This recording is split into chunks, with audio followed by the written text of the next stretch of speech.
Réunis ce vendredi 1er juillet 2022, au Palais de la Culture d'Abidjan, les maires francophones avec à leur tête Anne Hidalgo, maire de Paris, réfléchissent sur le réchauffement climatique.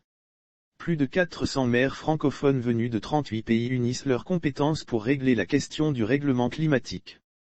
Le thème qui les réunit, sous l'initiative de l'Association internationale des maires francophones, EMF, est « Renouveler les liens entre la nature, les sociétés humaines et les villes, une voie pour maîtriser les risques et conjurer les peurs », à la 42e Assemblée générale. Intervenant au nom du président de la République Alassane Ouattara, le vice-président Koné Meliatié-Moko a donné le ton de cette COP des villes.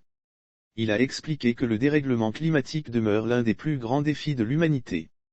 Ce phénomène continue d'accentuer la fréquence des mouvements météorologiques. Face au défi du changement climatique, cela conduit les États à prendre de mesures. C'est le moment de passer à l'action, a interpellé le vice-président. Allant dans le même sens, la présidente de l'EMF, Anne Hidalgo a évoqué les raisons qui fondent la tenue de la COP des villes.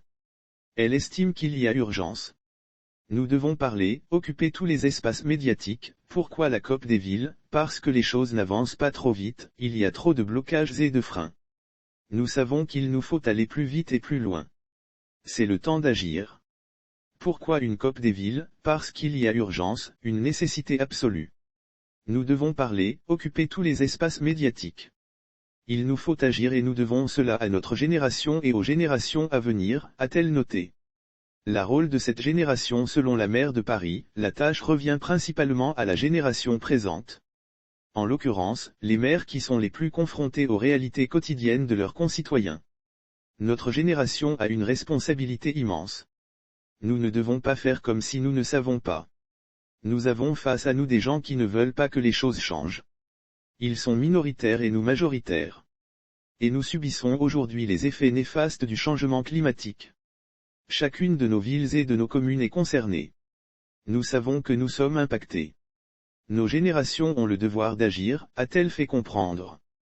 Comme piste de solution, elle demande que les réflexions soient menées pour que les financements soient réorientés sur l'Afrique qui est beaucoup impactée par le dérèglement climatique.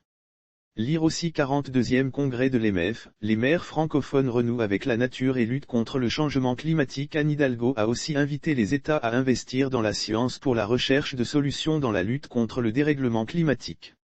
Ce qui permettra de prendre de bonnes décisions à l'avenir.